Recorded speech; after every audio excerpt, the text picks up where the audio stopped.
Welcome to the Win Daily Show. It is not a familiar crew. Well, I guess it kind of is. We've got Jason Mizrahi here, owner, CEO, the man of WinDailySports.com, Win Daily Everything. I am Sia. I'm hosting today because Michael Raziel decided that football and golf show was yesterday, are more important, or his wife is more important than those things. And that is not cool, but he's in St. Lucia having a good time. So, Jason, how are you today? We're here. You're on the NFL show. How you feeling? Feeling good, man. Usually don't do these weekday shows, but feeling good about it. We're live. We're talking sports. So, like Michael usually says, it's a good time to be alive. We made it through half our work week, and now we're ready to start focusing in on some NFL games, man. We have two slates. We have one slate. You have showdown slates. So a lot of different ways to play it out. And then you got the betting side of things, which I'm going to follow you. I'm going to follow Steve. I'm going to follow our team. We've been crushing in playoffs so far, so I'm happy about that. And hopefully, we ride out and make some more money this weekend. Yeah, so last week we did really well. We were on most of the dogs. I know for the Sirius XM video recording that I do for them, we were 3 for 3. The Colts was a big one for us. I really like that one, but we only got a 4-game slate, so we're going to talk some DFS. We're going to talk some betting. There's actually quite a few lines. I mean, I think I'm going to have a play on all of these games, to be honest with you. I think a tease will be involved too. And by the way, Jason, I don't know, Michael's not here.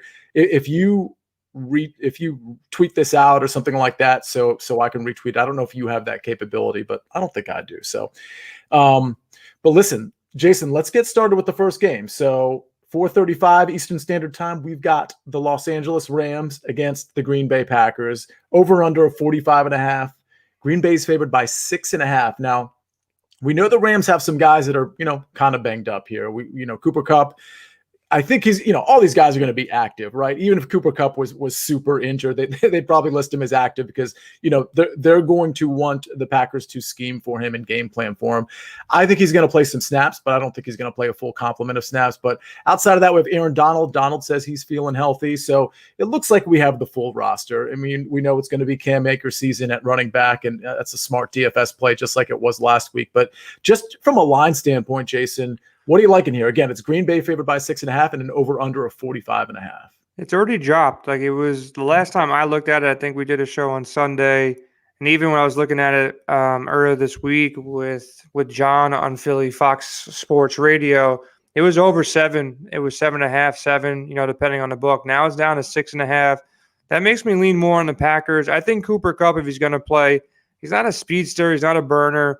So he's really a possession receiver, almost runs like tight end routes, just finds ways to find opening spots in the zone. So, not really going to play against, them being injured. Kupp, if there's some reports come out where he's really hobbled, it definitely changes things. But I don't think the Rams try to stay in this game and stay with the Packers by throwing the ball 40 times. They're going to have to run the ball, run Cam Akers. Cam left the game a little bit early as well, but he looked okay. I'm more worried about, can they score enough points to compete with the Packers? They can play with the lead and rely on that run game and that defense, but if the Packers get up, 2 touchdowns in the first quarter, first half, I don't see Jared Goff lighting up this Packers defense that's gotten better. So I don't know. Call me a rookie, but I'm going to go with the favorite here. I just don't buy Goff. I love the defense on the backside, but this is not a quarterback that's going to be scared or worried or frazzled in the pocket. So it's not a good matchup for the Rams because I just don't think they can put up enough points against the Packers. So that's where I'm leaning right now. If you had to make a bet right now, I would go with the Packers, especially with the line. I know it's dropping the opposite way, so obviously there's some sharp money probably on the Rams here, but I'm going to lean with Aaron Rodgers, the better quarterback and a better offense. Yeah, I mean, I see what you're saying. I'm probably going to be betting the Rams too, and it's largely because of the Goff factor. But honestly, I don't think the Packers are going to score too many points. I mean, I think they can cover and also not score too many points personally. But this Rams defense is definitely legit. And let's not forget the left tackle for the Green Bay Packers, David Bakhtiari. He's not playing. So, I just think it's going to be a lot of punting, to be honest with you. But I do think the Packers end up covering this spread. I want to ask you, though, from a DFS standpoint, and by the way, I kind of like this game in a tease. I know teases are sucker plays, but if you wanted to do a tease with, for example, and we'll get to the Kansas City Chiefs game, which is now sitting at 10. Now, if you took that tease 2 days ago or a day ago, that was at 9.5. So then you could do a 7-point tease and get it under that key number of 3. Now they're not letting you do that, which totally makes sense, frankly. But that's something to consider, a tease with those 2 games. But listen, outside of Cam Akers, I don't know that I'm in love with any DFS plays. Let's just talk about DraftKings pricing real quick. Cam Akers is only 5,700. I mean, that's pretty reasonable given we know he's going to get the volume. I mean, he got it last week. We knew he was going to get it last week, and he smashed for us for the entire Win Daily family. But we can't count on whether it's Wolford or Jared Goff. I mean, obviously, if it's Jared Goff, that's going to make Robert Woods and not Josh Reynolds, but Cooper Kupp, a lot more viable. But honestly, outside of Cam Akers, the only guys I'm considering, and I've made a couple lineups, are Josh Reynolds and Van Jefferson. And that's just because of salary relief and the idea that, well, if Cooper Kupp doesn't play a full complement of snaps, you're looking at Van Jefferson, you're looking at Josh Reynolds, maybe sucking up some of those targets. And if you want to do, listen, if you want to get some studs in from that Ravens-Bills game and from that Chiefs-Browns game, you have to sacrifice somewhere, and that might be a sacrificial play, if you will. But just from a DFS standpoint, Jason, anybody that's like eye-popping to you, I mean, obviously Devontae and Aaron Jones are big names, but are those guys sort of in your player pool right now, or is it a hard pass? As of right now, I haven't built any solid lineups and solid builds. I really don't do that till late Friday or typically late Saturday night, Sunday morning. Wait to get all the news in. But I do all my research. But my gut right now is saying fade this game, for the most part in its entirety. The Rams defense is legit. And not only is the Rams defense really good, my take on the Green Bay Packers offense right now is that it's so spread out. There's not one go-to guy like Devontae Adams was to start this season when everybody else was banged up. Now they have a legit tight end that's scoring a touchdown a game. Now they have 3 or 4 receivers. That Aaron Rodgers is not one of those quarterbacks that just forces the ball to the stud receiver and hopes he comes down with it. He hits whoever's wide open. He makes the right read, the right play. So there can be a game where, each of the guys grab 5 passes for 50 yards, and that's not going to be enough to take down a tournament. If I got this game wrong, I'll probably lose, but I think this is going to be one of the lower scoring games. The Rams defense is really damn good, man. They're the number 1 defense for a reason. They really don't have any holes. They'll bring pressure to Aaron Rodgers. I can see an Aaron Jones play just because I think the Packers are going to be up, but he's been splitting carries with, not only Jamal Williams now, with Dylan as well. So there's 3 backs there to worry about. I think Tanyan's probably I know it sounds crazy, but probably the safest play on the Packers for me. And then Cam Akers, you can roll him out. Game script might go in the opposite direction, so you want to get those Cam Akers points early. And you got to see what's going on with Tampa Bay between Fournette and Ronald Jones because they're kind of in that same price range. If Jones is out, and I believe he missed practice again today, then Fournette would probably pop as a better value. But Akers at that price really can't do damage. We've seen it in the postseason so far.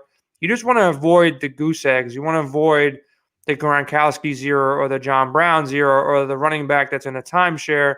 You really want to get those raw points, 10, 15 points.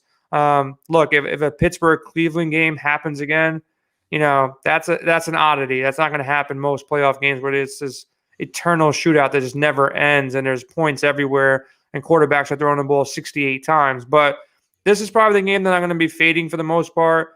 In a 2-game slate, if you're just playing a Saturday or a Sunday, you'll obviously have shares of this game and you'll take some Aaron Rodgers, you take some Devontae Adams, you take some Aaron Jones, you run back some Cam Akers, assume that Cooper Kupp at this point is a little bit hobbled, so you'll probably want to go with some Robert Woods or maybe a Josh Reynolds. If the reports look bad, Reynolds and Higbee would be a guy that I would kind of pivot over to because they're too cheap if Cooper Kupp is out, and Robert Woods will be too cheap if Cooper Kupp is out. So got to look at these practice reports, but for right now, in a 4-game slate, if we're talking a 4-game slate, there's better games on the board right now that I'm going to target. Yeah, and I'm glad you brought up Robert Tanyan. He's probably my favorite from the Packers. First of all, he's only 4,200, which is a pretty good deal. Listen, you're either going to pay up for Kelsey or you're not going to pay up for Kelsey. So if you're not paying up for Kelsey, I think Robert Tanyan or Austin Hooper are the plays. But I really like Tanyan for a couple reasons. I mentioned David Bakhtiari. So the pass rush is going to get to Aaron Rodgers, and he's going to need to release the ball pretty quickly. I don't know if he's going to be able to get through all of his reads. So if it's not Davante Adams, I honestly think he's just going to be looking down the middle of the field to a big target who he knows he can rely on. Listen, he can't rely on MVS. MVS drops, 6 out of 10 balls. So I think Tanyan is going to be the second best target for Aaron Rodgers. So at 4,200, listen, if you fade Davante and you play Robert Tanyan, or Tanyan as he likes to be called, and Tanyan gets 1 or 2 touchdowns, and Adams has, even if Adams has a touchdown in a handful of catches, I mean, you've really, inside that game, inside that team, you've owned, that's nice leverage off of Davante Adams to a guy that has a touchdown equity. So yeah, I like Tanyan quite a bit. I'm glad you brought him up. So Cam Akers and Tanyan are my favorite guys. But again, as far as the spread is concerned, before we get to that Ravens game, I like the Packers. I just it's Goff, man. I mean, I don't know. I can't put any faith behind Goff. And if they do get down early, you're right. That game script might flip a little bit, and he might have to throw the ball with a thumb that isn't. And by the way, the Packers know too that isn't fully healed. It's impossible for that thing to be fully healed. So, yeah, give me the Packers. I don't love it, but I do like it. I'll tell you what, I like this other one a little bit better. And I mentioned this.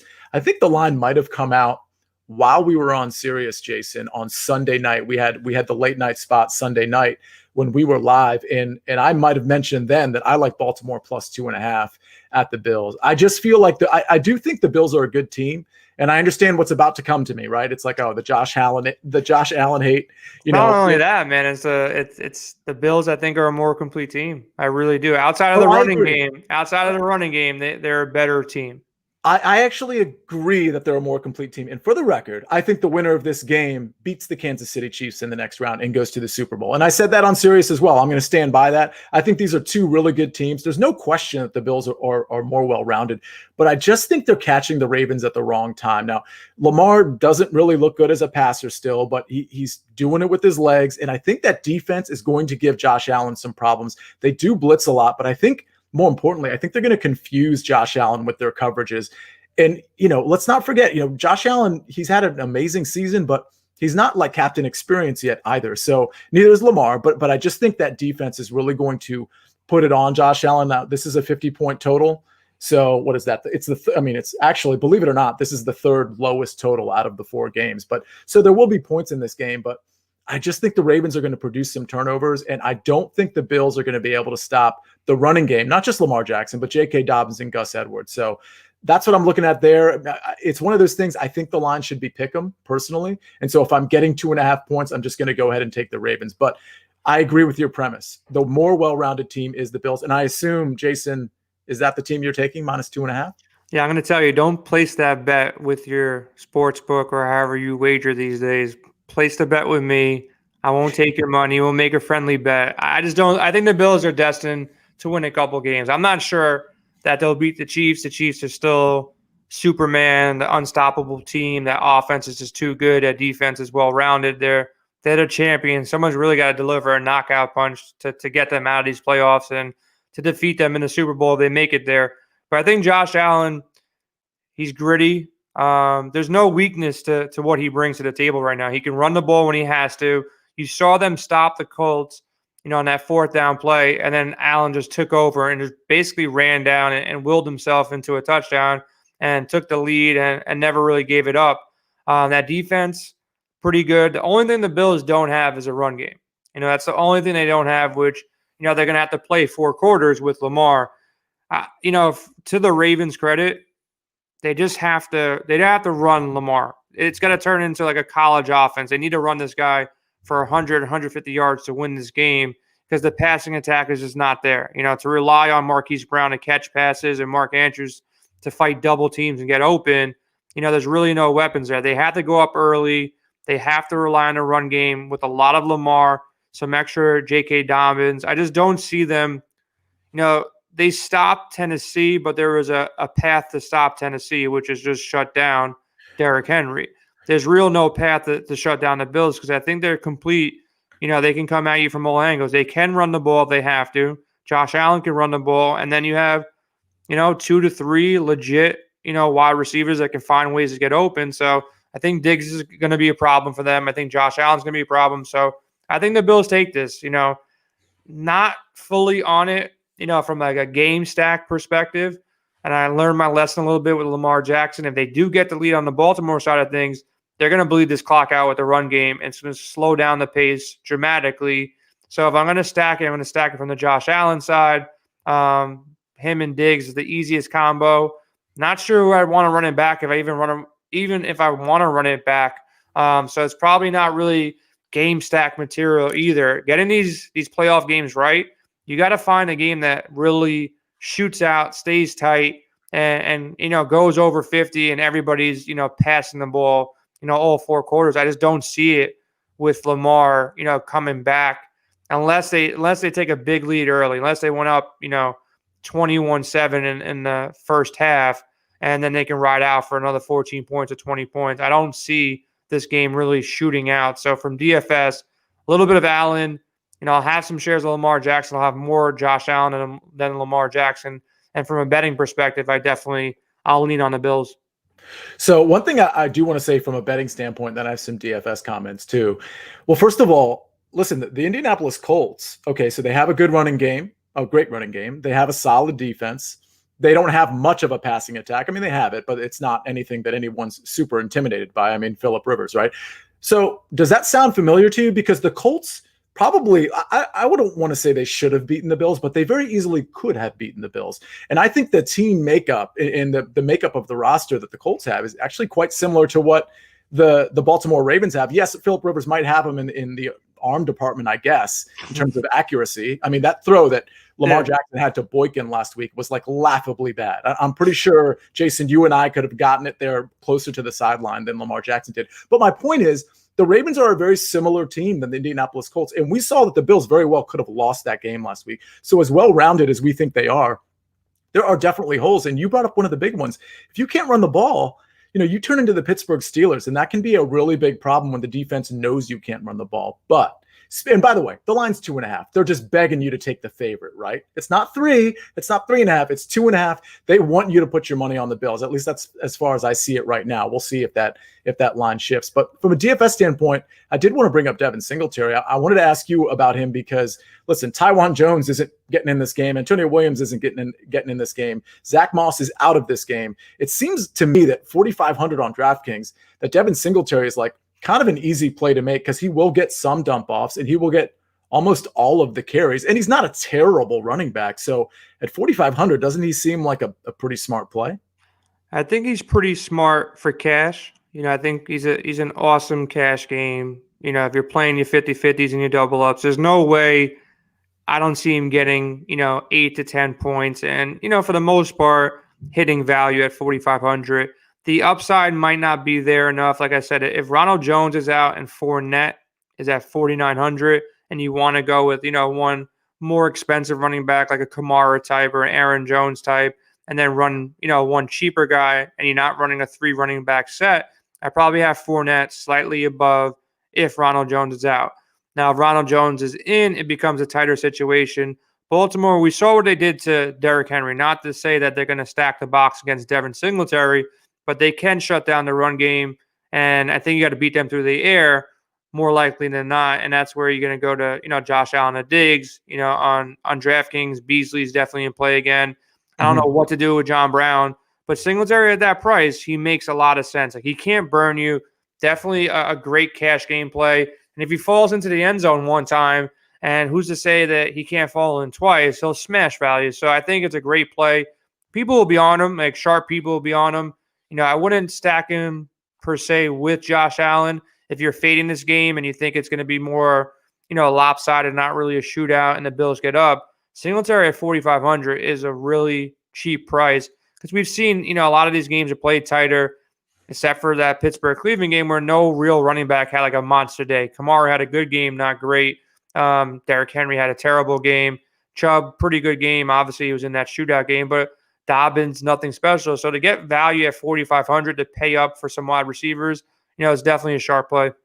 Yeah, and by the way, I made a lineup. I've made a few lineups so far, and one lineup I did make was with Lamar Jackson, and I just played him naked because I didn't, I don't want to have to decide between J.K. Dobbins and Gus Edwards or Marquise Brown and Mark Andrews or, even some of those lower end guys like Miles Boykin. So, I think you can play Lamar naked. And if you want to like try to get stackish and you want to save money, I think Beasley is a smart play. I mean, obviously Diggs is the better play. But again, if you're trying to get a lot of pieces of, for example, that Kansas City game, like you can only afford so much. So I think Beasley is the obvious step down from Stephon Diggs as opposed to John Brown. But let's get to that Cleveland Browns game. Now, this is the highest total. Cleveland Browns at Kansas City Chiefs. The over-under here is 57. So this is the highest total, and it's not even close. Just to chronicle that, the next highest total is the Bucs versus the Saints. That's 51.5. And then we talked about the other two. The Bills game is 50, and then that Rams-Packers game is 45.5. So that Rams-Packers game, that's the lowest, and it's not even close. And then this Browns-Chiefs is the highest, and it's not even close. Kansas City's favored by 10 points. I don't really see how listen, I just said that Kansas City is going to lose in the next round to either the Bills or the Ravens. I believe that. But I just think the Browns match up so poorly to the Kansas City Chiefs. So I think I'm probably going to include this in a sucker tease, but I think I might just take the 10 outright because I think over 4 quarters they end up doing the damage they need to do. Jason, what's your call here? Yeah, it already went up when we were doing our show on Sunday. As soon as that Browns game ended, I think it opened at 9 or 9.5, and now it's already up to 10. So yeah, look, the Browns, they had a miracle start, a snap that goes back into the end zone, never really trailed. Baker looked good enough. The run game looked good enough, but it's a different animal going against these Chiefs, man. You're going to go on the road now to KC and Patrick Mahomes and Andy Reid and that offense. And if it's the opposite start, you got the dream start where you literally got handed a touchdown, 7-0 lead before you did anything right. You just fell on the ball. If they go into KC and they go down 14-0, it's going to be a different sideline, man. It's something Baker, I can't really see him crawling himself out of, a 14-0 lead against Patrick Mahomes. So Kareem Hunt, you have that narrative. Not that he did anything right to get kicked out of there. I think Kansas City made the right move by kicking him out. But, he's another guy at $4,000 that's super cheap. So you got that decision between, Kareem Hunt, which looks to be in a perfect game script against Kansas City at 4,800. They should be trailing most of the game, maybe down 10, 14. And, it's the playoffs now, so that it's not like guys are going to be rested for, blowout potential or blowout reasons. So Kareem Hunt at 4,800, he's going to be very popular. Smart play. You got the little narrative to throw in there if you believe in those things. So $4,000 is where I'm probably going to be living at, on DraftKings at least, because you have the guys you already mentioned, and Kareem Hunt might be better than all of them because they're using Chubb and Hunt in a timeshare. The wide receivers are banged up for Cleveland. And Jarvis Landry, I didn't play him in the Saturday-Sunday slate last time around. His price is still really cheap, man, at $5,600 on DraftKings. Like, I don't see a way he doesn't hit value there. This game's going to be perfect game script. He's their number 1 receiver. They really don't have a number 2 receiver. Their number 2 receiver might be Kareem Hunt, moving forward in this playoff. So Landry at $5,600, another good cash game play. So you stack these, $4,000 running backs. Maybe you slide in Kamara. I think Kamara is still a great play as your 3rd running back. You grab 2 of those. Michael Thomas, we'll talk about him soon. I want number 1 receivers. I don't want guys like, I don't want to play the game of Tampa Bay. I really don't know how that's going to play out. Every week, they can split it up evenly between Evans, Godwin, and Brown. Landry, he's going to get at least 6-7 targets. He can fall into the end zone. He can go over 100 yards. They're going to be trailing by a bunch of points. So I'll probably take Landry with Kareem Hunt or vice versa, just take one of them. But I think they're in a great spot, and I think Tyreek is unguardable.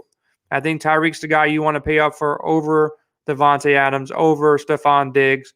And I would love to, I haven't built many lineups yet, but I would love to get a lineup with Tyreek Hill, Stephon Diggs, and Michael Thomas and going with these cheap running backs and, maybe sliding in, a nice value of a tight end. I don't know about construction right now, but that's what I was looking at so far. Going Michael Thomas, Tyreek Hill, Stephon Diggs, Kelsey as well. The drop-off at tight end is going to be pretty drastic. It's like that every single week that Kelsey plays, but, this is going to be another week. I think you're safe playing Tyreek Hill with Kelsey, even in cash if you like. Andrews, worries me. He doesn't have the upside that he had last year. And if you're going to pay up, you might as well pay all the way up for Kelce or pay all the way down for Tanyan that we spoke about earlier. And then I want to get your take on this guy, Austin Hooper. We obviously saw the upside game, with 11 targets last week in that shootout, but he's been pretty consistent while Cleveland's been banged up. He's gotten double-digit points the last 4 games, and he's a cheap, tight end. So I think, if you don't go with Landry and possibly if you don't go with the run game, I think, at that price, Hooper does make sense at 3,800 as well.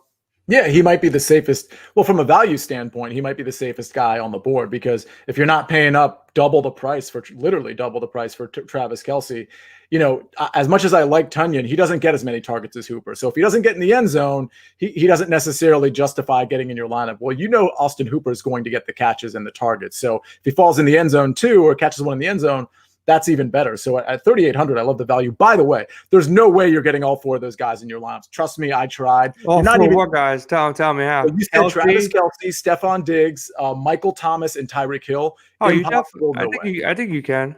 You can, but literally you'd be having to take 3,000 guys the rest. Trust me, you can't even get 3 of those with a good rest of your team.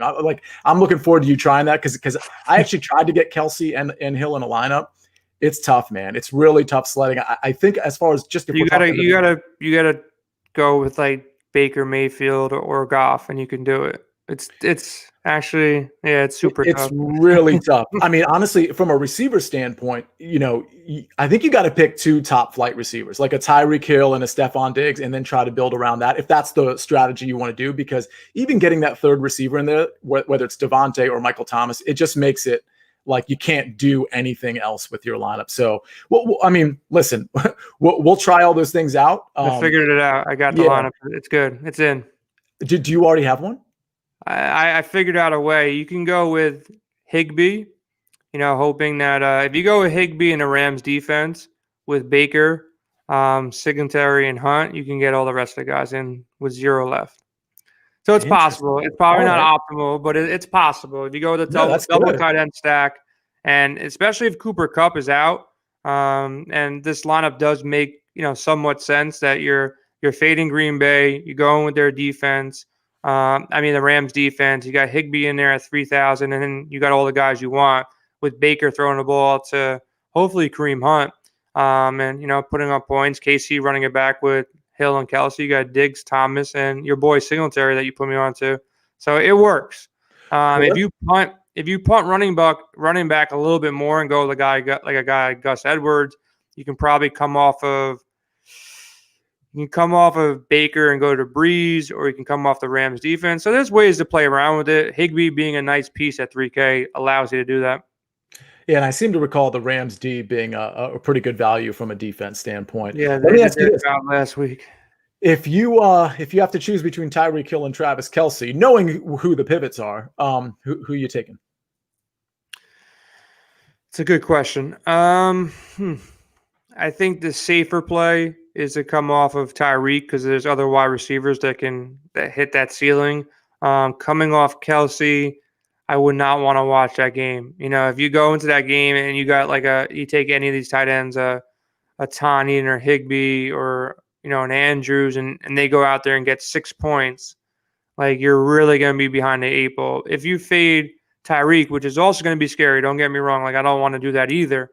But if you fade Tyreek, chances are you have Devontae Adams or Michael Thomas or Stephon Diggs, and any of those guys, included, I would even throw Jarvis Landry in and the 3 Tampa Bay guys. Any of those guys can go out there and put up a similar game to Tyreek Hill. If Reek has one of these games where he goes for 200 in the first half, look, nobody's going to stay with him, and you're going to need him to cash at the top of the leaderboard. But, at the wide receiver position, there's probably 6-7 guys I can mention right now that can hit that same ceiling or close to it, from what Tyreek can do. But at tight end, nobody on this slate, nobody on any slate this year can really match Travis Kelce, and he's putting up wide receiver numbers. So I would say definitely in cash, I would go Kelce over Tyreek. And in tournaments, Kelce's the safer play, but, Tyreek still has the upside. So, look, you can play it all different ways. The safe way to play it is, split up your ownership. Put Kelce in cash, put a combination of Kelsey by himself, put a combination of Tyreek by himself, and then put them together and stack, the Cleveland side with, one or two guys and hope that game shoots out. So there's ways to hedge it out. And I think in these 2-game slates, 4-game slates, if you're risking $50 or $100 or $1,000, try to get some variations where, okay, this game's going to shoot out. Let me get Kelsey, Landry, Kareem Hunt, and Tyreek in, and with one of these quarterbacks. And okay, let me play it out where it's a little bit lower scoring. Let me just go with Kelsey, or let me just go with Tyreek and split it up that way and run 3-4 different variations of a game that you think is going to be, got high shootout potential. This game, I would play it a couple of different ways. Like the Rams, Green Bay, there's 1 or 2 ways I can see that game, playing out. Not as much, with the weapons that KC has. Yeah, and that's good advice. Again, the implied point total for Kansas City is almost 34 points. So, I mean, nobody's even close to that. So, if you're just leaning on Tyreek Hill with all your lineups, and let's say with Patrick Mahomes, for example, like that's great. It might work out for you, but you probably want to have a few lineups with Travis Kelce and maybe some other guys on that squad. But speaking of the Browns, by the way, and speaking of KC, so KC is in the chat. I don't know if you can click on that last comment, Jason, and get it to show on the screen, but either way, Casey brings up that Denzel Ward will be back this week, which is a fair point. And his question essentially is, oh, there you go. How does that impact Tyreek Hill? Like, I don't think it does. I mean, nobody can stop this dude. Like literally, it's not even about stopping him. Like if he just hops behind the line and Mahomes throws like a 90-mile-an-hour pass to him, which you can do, you got blockers out there. It's not even that matchup no more. And he can just break one for, 60, 70 yards off a screen pass. And the same thing goes, when these plays kind of break down, you don't want to be chasing around Tyreek Hill and Patrick Mahomes, who can just sling it from any spot in the field. So Tyreek's one of the most unguardable players in the league. So he's somebody I really think is matchup proof. Like guys like DK Metcalf, who are just tough and strong, there's ways to box them in. Devontae Adams a little bit tougher. He's a guy that can beat any kind of coverage because he has Aaron Rodgers on the other side too. But when you have a combination of Mahomes and Tyreek, and then Kelsey too, that brings coverage off of Tyreek, and the way Andy Reid runs these plays, he'll find a way to get Tyreek open. If he's open, he's on the field, and this game is high scoring, he's going to be involved no matter who's covering him. So, look, I said it. Kelsey is probably the guy I want first. Especially for cash, but I'll definitely have a lot of shares of Tyreek too. Yeah, and honestly, for me, when I was building my lineups at first, I was building GPP lineups only. Like Tyreek Hill was the guy I wanted in there, and I'm just going for upside, right? I'm just going for like 2 of those long bombs, and we know what Mahomes can do, and we know why the Browns are going to have so much problems with him. Like, listen, Kansas City offensive line isn't very good, but Mahomes buys time, and when you buy time and you have a Tyreek Hill, forget about Travis Kelce and all these other guys who are awesome as well. You have Tyreek Hill running around for an extra 1 second, 2 second. He's going to be free, and Mahomes is going to find him, which is why I think Kansas City ultimately covers this game, because even if the Cleveland Browns defense can run the ball on Kansas City and, match them for a quarter or two from a scoring standpoint, can they do it for 4 quarters? No, I just don't see it.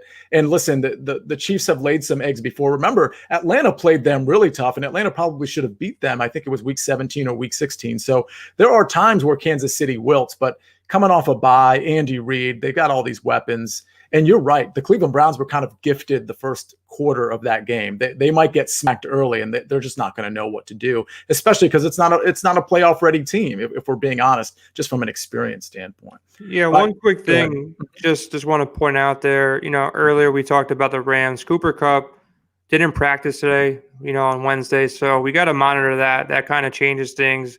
If he's out, I really love Higbee at 3K. If you're looking for a way to stuff, some of these studs in, Cooper Kupp being out. If he misses another practice on Thursday and the report on Friday is like he's really shaky, that's a way to pivot down to either some Robert Woods or, go with Higbee and just, get those targets, lock in 3K and try to get, 8 to 10 points. Maybe, you score a touchdown and get 15. So I think Higbee becomes a strong play there. And we got to definitely take a look at Josh Reynolds as well. Goff practiced, so it's going to be Goff. He's probably going to be better than he was last week, but I don't really see him having this lights-out game. So I won't start him, but the weapons around him get better, I don't want to be playing wide receivers with Walfer out there again. But Hilaire limited practice on Wednesday. Any interest? Nobody's going to play, Kansas City running back. If they are up by 10, we have these two guys. You got Hilaire, who's 5,500.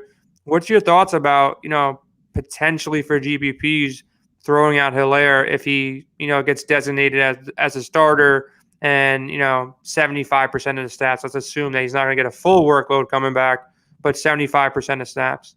Yeah, it's not going to happen. I understand why you do it just to be different, but with Le'Veon Bell and Darrell Williams, like they might get some work too. And by the way, usually when Darrell Williams gets work, it works out for him. He's not terrible in 3 running backs. Clyde Edwards in his 4.67 40 speed. I'm just not interested, to be honest. He hasn't, other than week 1 of this NFL season, he really hasn't proven anything.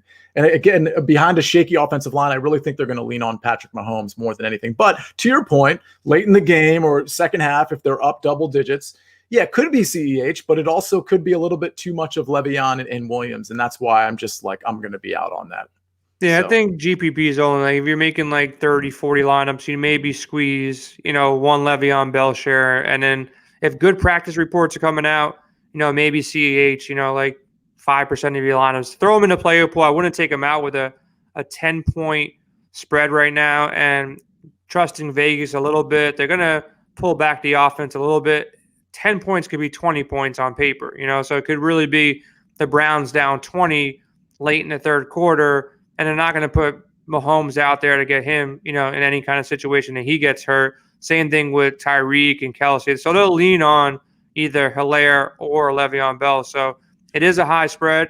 Vegas thinks it's going to be, a pretty dominant game by Kansas City. So if it was a case where we knew it's been Hilaire the last 3 or 4 games, it hasn't been Le'Veon Bell, I think he'd be more in the conversation. But practice reports not looking great. If he's out, though, does Le'Veon Bell become a thing?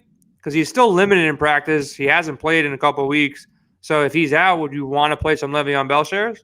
Not really, because we've seen that story before where CEH was out and Le'Veon was the starter. And Darrell Williams got a lot of work and Le'Veon really didn't do anything. Now, granted, the game I'm thinking of, I think Le'Veon might have gotten dinged up in that game. But no, there's so many other guys that are just as cheap. Like we already talked about, Kareem Hunt from a game script standpoint makes perfect sense. So like there's so many guys I'd probably rather pay my money on rather than any of those guys in that particular backfield.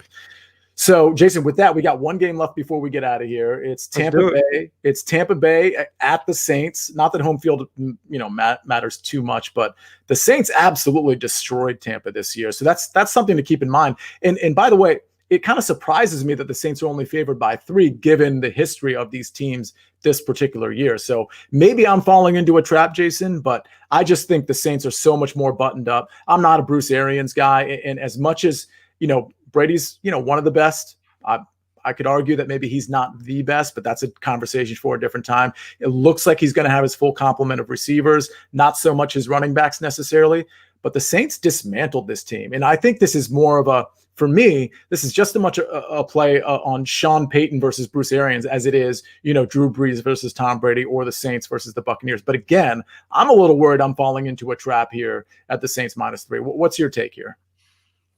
And at this point, you can look like if you look at trends, you can split this down the middle anyway. If you look too far one way and you dig down a rabbit hole, it's going to say no team is going to get beat 3 times. And if you look on the other side, you see what happened the first 2 games. And it was like that second game was just like craziness. Like I didn't see that coming.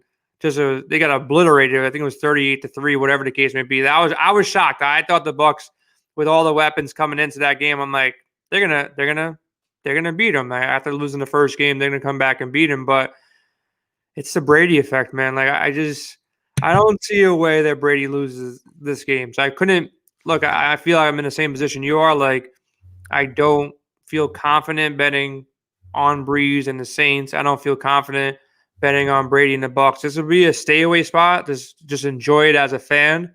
Like I don't want to get upset if I'm wrong making this pick. So I think it's a stay away spot in general. But if I had to take a bet, I'm gonna go with, as good as Sean Payton has been, and I love him as a coach. I think he's a great guy, great coach. And look what's happened in the last couple of years in their playoff games. They find ways to lose. And I think Brady, he made that big move. He lost 2 games. He's got that chip on his shoulder. And everybody calling him a noodle arm and all the jokes that are out there. I took the Bucs to win the Super Bowl when Brady went down there just for fun, just for a futures bet at 1,500. And then Gronkowski came out of nowhere. Antonio Brown came out of nowhere. So I started feeling kind of good about the bet. They've been up and down, but he still got it, man. Like he looks more like a quarterback at this point of his career than Breeze does. Just from an arm strength and getting guys open and making the right reads. I think he's more in this game than Breeze is, and I think the weapons, man, he's still slinging it out there. I don't think Breeze is ready to shoot back. It's going to be a lot of Kamara for them to win this game. It's going to be mostly Kamara. If they win this game, it's Kamara having a monster day. Screen passes, just breaking tackles, scoring 2 or 3 touchdowns and going for 170, 180 and dominating from the offensive side. And Brady, getting some pressure, making some mistakes. But if it comes down to quarterback versus quarterback, I think Brady wins this game, and he has that chip. Not that Breeze doesn't. Like, Breeze is going to be up for this game. But big shout out to Brady just for making that. I don't know if you saw it yet, but someone got at him for him being old or whatever the case may be. I guess he hit up his graphic designer, and he put on like the History Channel logo, and he had like a beard superimposed. He kind of looks like Noah from Noah's Ark, and they made Drew Brees' hairline like recede even more, and he looked really old. So like he made fun of himself. Like, so I give him credit, man. I was always not a Brady fan until like he turned 40. I just start like having the utmost respect for what he does, how he stays in the game. He's not doing it for the money. He's doing it for the competition. He's doing it for the rings, and I think he's going to pull his game out. I think Antonio has a reason to really grind his game out. Gronkowski, more or less, he came back for Brady. He got convinced to come back. So they have a lot of guys on the team that are super motivated, that they're doing this for one reason, and it's to make the Super Bowl and win the Super Bowl. So I don't think they get knocked out early. They breeze through the first game. And I think it's a tight game, but I think the Bucs win this game. Yeah, I'm going to go the other way. I mean, as I said, I like the Saints. I respect your argument, though. I mean, you can't really have too much conviction about either side here, but I can lean on at least like that last game. I mean, it was like bad. Yeah, it was really bad. It was never even close. It literally looked like a college team trying to figure stuff out against an NFL team. I mean, that's what it looked like. So I kind of can't get that out of my head. And Michael Thomas is back. He's got a game under his belt finally. So the thing is, one thing I want to consider too is, in the fourth quarter last week, Buccaneers versus the Washington football team. I mean, that game was still kind of hanging in the balance with 8-10 minutes left. So it's something to consider.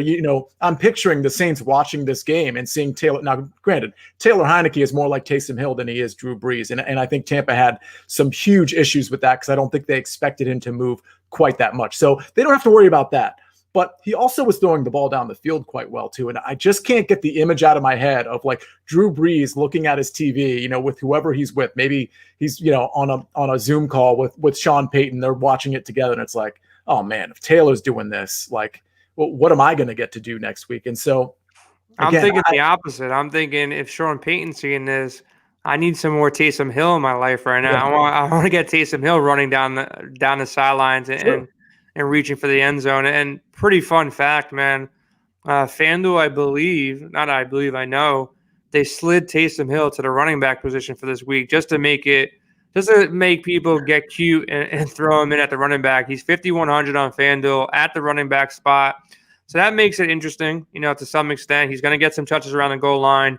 He can easily – they love using him down there. They really love using him down there. He had a bad game last game, but at 5,100 on FanDuel, pretty much minimum salary, he's going to garner some ownership. And if Latavius Murray is out, he could become a play, over on FanDuel because he'll get even extra, goal line work and work around the field. And if for any reason this game becomes a blowout, maybe I'll have a share or two of Taysom at the running back spot on FanDuel. But I like Kamara a lot. I think Kamara showed what he can do late in the year. He used to be the number 1 draft pick in every season long, or number 1, number 2, number 3. guy is a freak athlete, super talented. He won't get you less than 20 DraftKings points with a full point PPR. So I think Kamara's going to be your cash game running back. He's the elite running back on this slate. He's a guy that you got to kind of lock in first for your cash games. He has the upside. The games against against Tampa Bay this year, they didn't really need him. I don't remember the entire game script, but he didn't have big games in either game. He had 16 yards in the first game, which is just odd. And he had 40 yards in the second game. Got touchdowns in both. Was involved in the passing game. He scored a receiving touchdown as well. But that was a different team, on both sides. I think for the most part, if it wasn't for Tampa having these 3 wide receivers that I don't want to play the game with, but maybe it ends up like that Pittsburgh game, this is the stackable game. This what should be a tight game where both offenses can just go back and forth with touchdowns here. So I think this is the stackable game. How you get it right is the difficult part, just because Tampa Bay is so difficult to get right. And I don't know if I was alone on this, but what Arians and the beat reporters did to me with the Fournette and Ronald Jones situation. Like, Ronald Jones was sitting there laughing, knowing he's not coming off that bench, but nobody in DFS or betting land knew he wasn't getting in that game hours before the game. We only found out like midway through the first quarter, which was just asinine. Like, someone should have announced that so I don't lose a bunch of money and other people lose a bunch of money on it. But, so I think this could, if he's out again, Fournette is that guy you must have in cash games. I think he's the safest. If Jones is out, he's safer than Kareem Hunt. He's safer than Singletary in that same price range. That's a guy I want if Ronald Jones is out, because he's involved either way. Goal line work, passing attack. As long as he's blocking for Brady, he should see like 80, 90% of the volume if Ronald Jones is out. So he becomes a smash play at that price. But Mike Evans, Godwin, and Antonio Brown, like, who do you want? They price them the same. They get the same amount of targets. Evans keeps on catching balls and like getting tackled at the 1 yard line every single game, and then somebody else sneaks in. So it's tough to get these guys right because there's so many weapons. And Gronk hasn't done much recently, but he can always get a couple touchdowns. So it's tough getting this team right. Brady naked is a thing. I think you can play Brady by himself and not really try to pinpoint. Maybe grab one of the receivers like an Antonio Brown, or Godwin or an Evans, either one. Take your pick, or build 3 lineups, one with each. And not overly stack this game. But, Michael Thomas, as safe as it gets, the pricing is wrong on this guy. He's still priced like a mid-range wide receiver, where he's an elite receiver with a good quarterback with not much around him. Jared Cook is probably the guy who gets the second most targets. Sanders is up and down. They've used, these backup, wide receivers recently that have been getting touches and scoring points. But Thomas is definitely the dude out there. So Thomas is one of the safest wide receivers on the entire board at that price.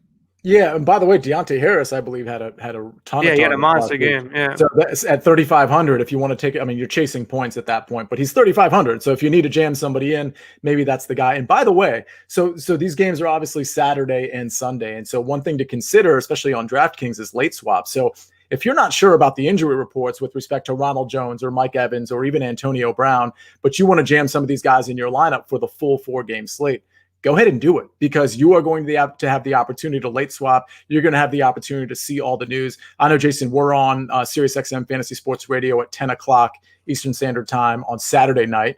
Sunday night as well, of course, you and Michael Raziel. But my point is we can talk that through during that show, right? And we can talk it through during our live streams and in our Discord and all of that stuff. So you can have shares of these games, and then, if you hear something, weird about Mike Evans' ankle or Antonio Brown's quad or even Ronald Jones, you can just swap them out, and you'll have, like you said, the pricing is actually similar across all of the receivers. So you can late swap no problem before this game tips at 6:40 Eastern Standard Time on Sunday.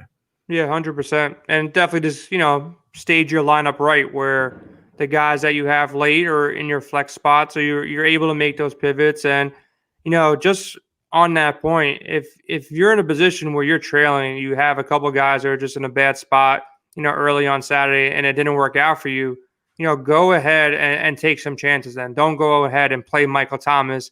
If you need a big game for somebody that's low owned to chase him, you got to hope that Michael Thomas has a bad game he's 50, 60% owned or 40% owned, and then you go ahead and grab, one of these Tampa Bay guys that can be, garnering lower ownership, and that's how you climb the leaderboard. So in these playoffs, you're never really dead. We saw what happened. You're not dead if you stack the last game on the slate with Pittsburgh. So it can happen again. My advice to everybody is play the Saturday, Sunday slate, a 4-game slate, a lot more diversity. You can get a little bit different. You can still play these two-game slates on Saturday. I'll definitely have a couple shares, but put more of your investment in that Saturday, Sunday slate.